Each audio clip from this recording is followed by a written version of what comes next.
ketika tahun 2016 itu Pak Anton Carlyan sudah jadi Kapolda Jabar belum?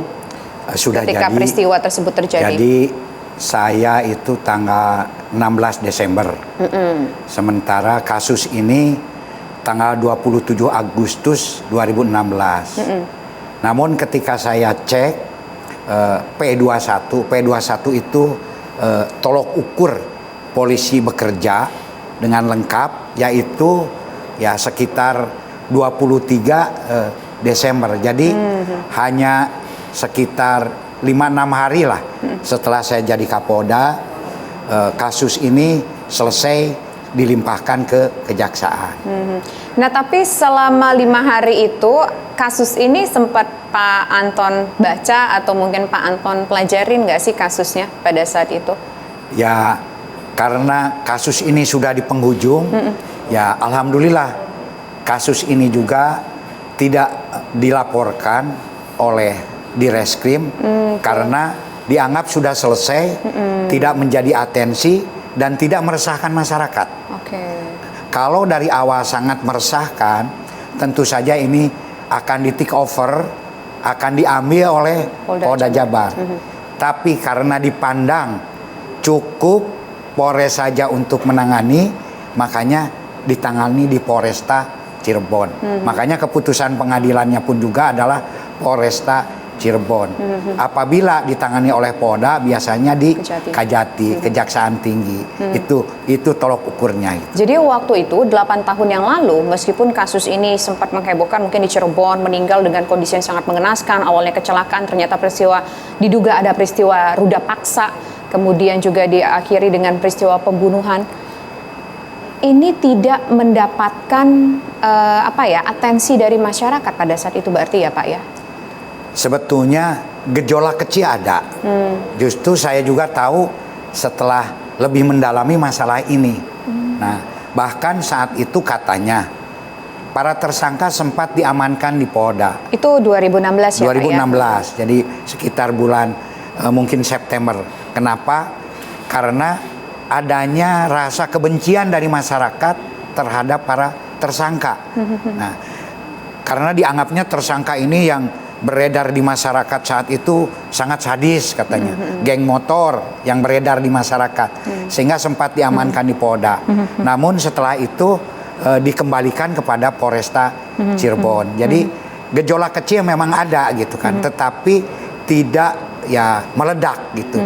Bisa diantisipasi oleh Polresta, sehingga saat itu tidak ditangani oleh Polda dan dianggap ya cukup di Polres saja, karena bukan berarti menyepelekan Polda saat itu. Karena apabila setiap perkara ditangani di Polda, ya istilahnya untuk apa ada Polres, untuk apa ada Polsek, nanti numpuk di Polda semua. Jadi tergantung eskalasi kerawanan. Nah saat itu eskalasi cukup ditangani di Polresta Cirebon. Gitu kan. Nah, tapi gini Pak, kemudian kan kasus ini menjadi mencuat lagi, orang jadi ingat lagi, orang jadi notice yang mungkin dulu nggak tahu jadi tahu lagi setelah film Vina ini, setelah 7 hari ini. Ada muncul kemudian kejanggalan-kejanggalan begitu ya, ada yang mengatakan satu misalkan soal Peggy Setiawan, kemudian juga soal keterlibatan dari ayah korban, ayah Eki yang pada saat itu bertugas di narkoba, tapi justru juga menangani persoalan ini, kemudian soal hilangnya 2 DPO. Nah, Pak Anton ngelihat ada kejanggalan nggak sih dalam peristiwa penyelidikan kasus ini sampai saat ini? Masalah kejanggalan ya perlu kita identifikasi. Namun mungkin bisa saya jawab satu-satu. Masalah ayahnya korban, Pak Rudiana. Memang saat itu beliau di narkoba, tetapi dan juga sebagai pelapor. Tetapi tidak berarti bahwa beliau yang menangani. Hal ini bisa dibuktikan dari apa? Kan ada surat perintah tugas penyidikan. Nah, di dalam surat perintah penyidikan itu ada nggak nama beliau? Jadi, dan setelah kita cek tidak ada nama beliau. Tapi jangankan sebagai anggota Polri, sebagai anggota masyarakat saja, apabila mengetahui informasi tentang para pelaku, kan boleh disampaikan. Namun ini pun juga tentu saja diuji untuk menetapkan tersangka ini kan ada bukti yang cukup dan bukti permulaan yang cukup. Nah, bukti permulaan yang cukup itu apa? Kita ketahuilah bersama ini.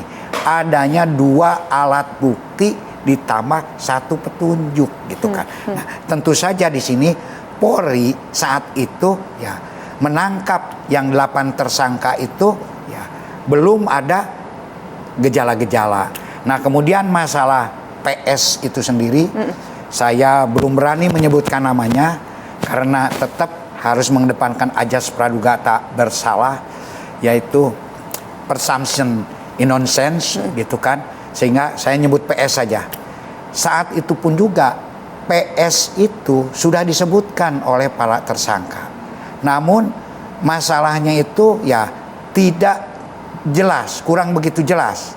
Nah, makanya setelah ditangani perkara, mungkin saat itu mereka para penyidik itu cepat puas dan juga tidak ada friksi dari korban, karena biasanya kalau korban tidak puas kan mendesak korban kan terus. Sudah meninggal.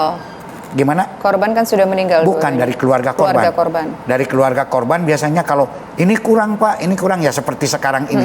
Nah, dengan ditangkapnya 8 ini saat itu sudah cukup memberikan kepuasan kepada keluarga korban. Nah, namun setelah sekarang kan muncullah PS. Nah, tentang penangkapan PS itu sendiri, saya maaf sampai berkali-kali bertanya kepada penyidik, Dek, tolong Dek, apa benar Anda menangkap PS ini orang yang ada dalam DPO? Benar Pak, kata. Apa alasannya Anda menangkap? Karena ini menjadi pertanyaan masyarakat loh. Termasuk saya juga bertanya-tanya ke penyidik yang saat ke ini penyidik yang saat ini menangani. Anda yakin nggak bahwa kalau salah tangkap ini akan menjadikan ya institusi kita ini jadi korban bully, citra kita ini, waduh, tidak Pak, kami tidak salah tangkap. Coba saya bilang, apa buktinya bahwa Anda tidak salah tangkap? Baik Pak, saya buktikan. 1, nama beliau ini ada 3, ada Robi, ada Perong, dan 2 gitu, ada nama. Nah, ternyata ketika kami tangkap aliasnya itu sama, gitu kan, Robi dan juga Perong. Kemudian yang keduanya, apalagi yang menjadikan yang keduanya masalah yang bersangkutan itu punya motor smash, warnanya ungu, dan STNK-nya atas nama yang bersangkutan. Sesuai dengan keterangan apa saya bilang? Keterangan saksi. Loh, keterangan saksi ini ingat deh, bahwa keterangan saksi ini adalah keterangan yang sangat rawan. Ini lidah tidak bertulang, bisa berubah-ubah. Hari ini A, besok B. Tidak Pak, kualitas saksinya pun juga ini sudah kami uji. Kenapa? Karena saksinya itu temannya dari SD. Makanya saat itu pun juga disita ijazahnya, betul enggak gitu. Nah, gitu. Jadi tahu betul, dan beliau ini sekarang ada salah satu tersangka.